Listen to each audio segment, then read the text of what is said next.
Pendant plus de 15 siècles, vécut un homme qui porta sur ses épaules le destin spirituel de toute une nation. Il n'était ni roi, ni commandant d'armée, ni porteur d'armure. Pourtant, sa vie était plus réglementée que celle de n'importe quel monarque. Une seule erreur de sa part pouvait lui coûter la vie et entraîner la nation entière dans sa chute. Au cœur de l'ancien Israël, d'abord dans le désert face au tabernacle et plus tard dans le majestueux temple de Jérusalem, il existait une figure unique, le grand prêtre, un médiateur entre l'humain et le divin, un homme mis à part dès sa naissance, un descendant de Aaron marqué par la sainteté, la discipline et le poids du sacré. Mais à quoi ressemblait vraiment sa vie? Vivait-il dans le privilège ou dans une tension constante? Était-il l'homme le plus proche de Dieu ou le plus seul d'Israël? Aujourd'hui, nous allons pénétrer dans son univers. Le grand sacerdoce n'est pas né d'une évolution culturelle ni d'une nécessité politique. C'était une structure établie dans le désert, alors que le peuple nouvellement libéré apprenait encore à vivre sans chaîne. Dans ce contexte, une institution est née qui non seulement régulait les rituels, mais définissait aussi le rapport entre le ciel et la terre. Quand il s'est levé tabernacle, il ne s'agissait pas d'une simple tente cérémonielle, mais d'un centre opérationnel où chaque détail était réglé avec une précision absolue, mesures exactes, matériaux spécifiques et horaires immuables. Au sein de ce système, le grand prêtre détenait la plus haute responsabilité. Il n'était pas un simple officiant, il était le garant de l'ordre spirituel de toute la nation. Sa sélection ne reposait ni sur le charisme, ni sur l'intelligence, ni sur le leadership militaire. La lignée commençait par Aaron, frère de Moïse. Sa lignée était strictement réservée à ses descendants. Au fil des ans, cette désignation devint non seulement un privilège héréditaire, mais aussi un fardeau irrévocable. Ceux qui naissaient dans cette lignée ne choisissaient pas leur destin, ils le subissaient. Dès son plus jeune âge, le futur grand prêtre était formé selon des règles strictes. Il apprenait chaque procédure. Comment examiner un animal pour s'assurer qu'il ne présentait aucun défaut? Comment manipuler le sang sans se contaminer? Comment distinguer le pur de l'impur selon les lois consignées dans les Écritures? Lévitique. Son éducation n'était pas académique au sens moderne du terme. C'était un apprentissage continu du respect et de la précision. La pureté rituelle régissait chaque aspect de son existence.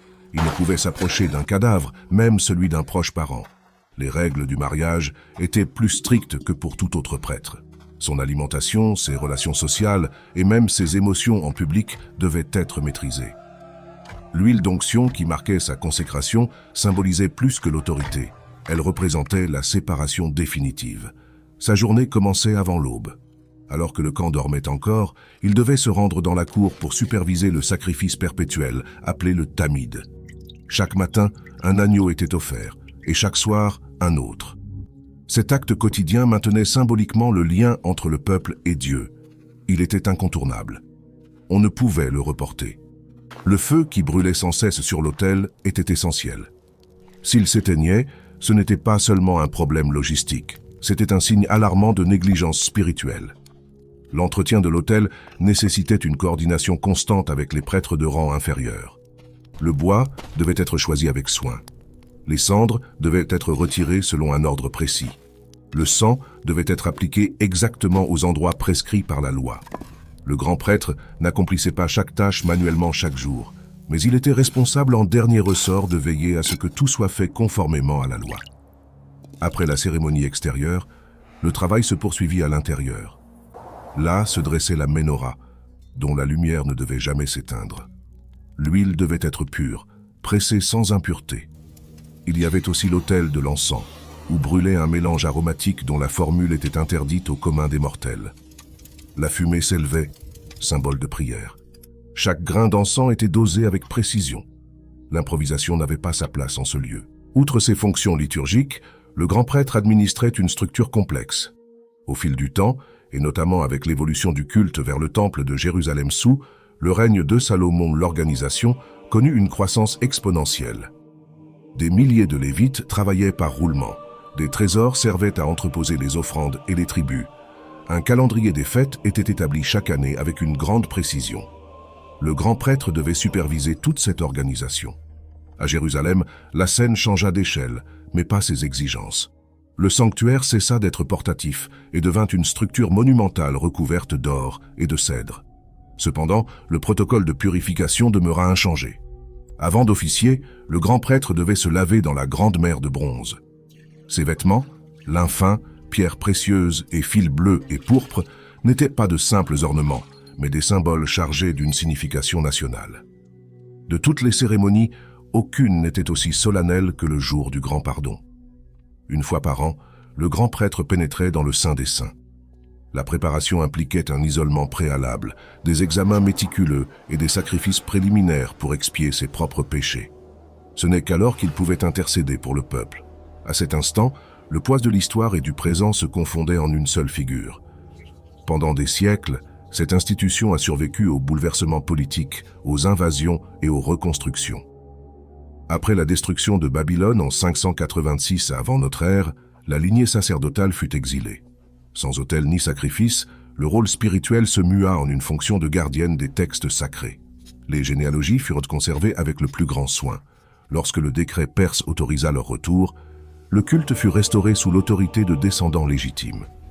Cependant, le temps engendra de nouvelles tensions. Sous domination étrangère, la fonction se trouva mêlée aux intérêts politiques. Durant la période hellénistique, certains prétendants achetèrent le poste par la corruption. L'idéal de pureté céda la place aux négociations diplomatiques. Le temple, qui se voulait un centre de vénération, devint un théâtre de lutte de pouvoir. À l'époque romaine, la situation s'est aggravée.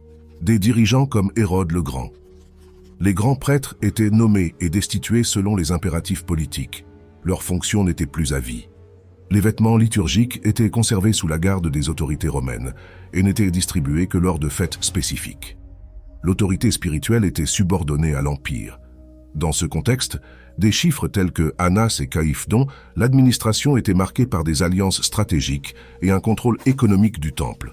Le système, qui avait débuté comme une vocation de service, a fini par fonctionner comme une structure bureaucratique sous tutelle étrangère. Finalement, en 70 après Jésus-Christ, les légions romaines détruisirent Jérusalem. Avec la chute du temple, l'autel, le Saint des Saints et les registres généalogiques qui attestaient la lignée sacerdotale disparurent.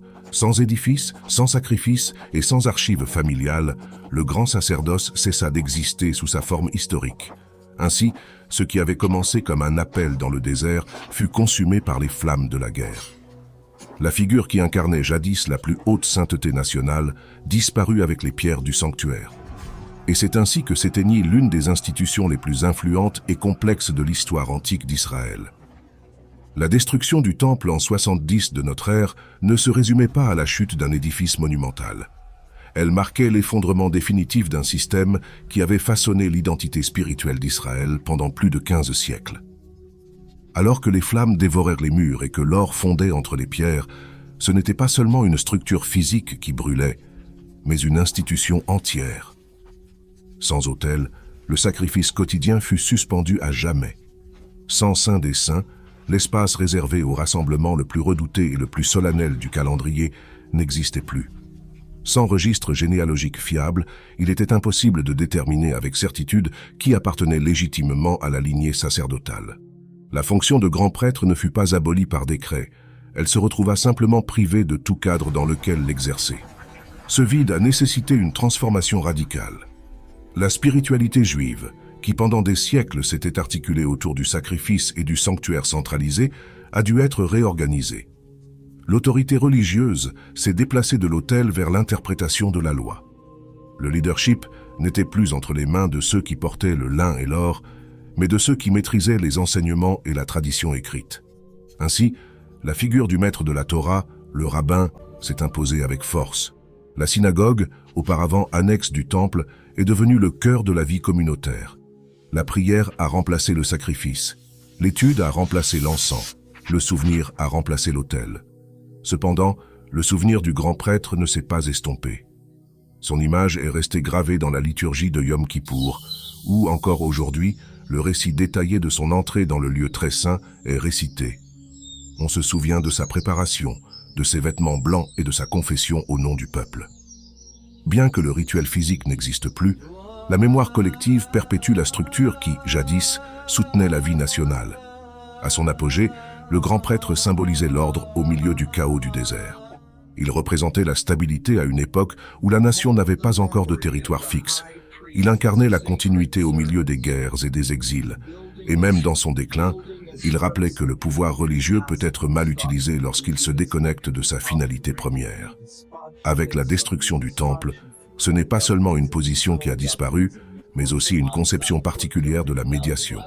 Le feu romain a éteint l'autel, mais n'a pas effacé le souvenir de 15 siècles d'histoire. Cette institution, née d'instructions précises dans le désert, demeure à jamais inscrite dans la conscience collective. Ainsi s'achève l'histoire du grand prêtre d'Israël. Un parcours qui traversa désert, palais, invasion et reconstruction. Une fonction née d'une vocation sacrée, devenue symbole national et qui finit par disparaître parmi les ruines de Jérusalem. Son absence marqua le début d'une nouvelle ère spirituelle, où la relation au divin ne dépendait plus d'un seul homme vêtu de lin et d'or, mais d'une communauté qui apprit à nourrir sa foi sans temple. Et bien que les cloches aient cessé de sonner et que l'encens ait cessé de s'élever en ce lieu, l'impact de cette figure continue de résonner dans l'histoire jusqu'à ce jour.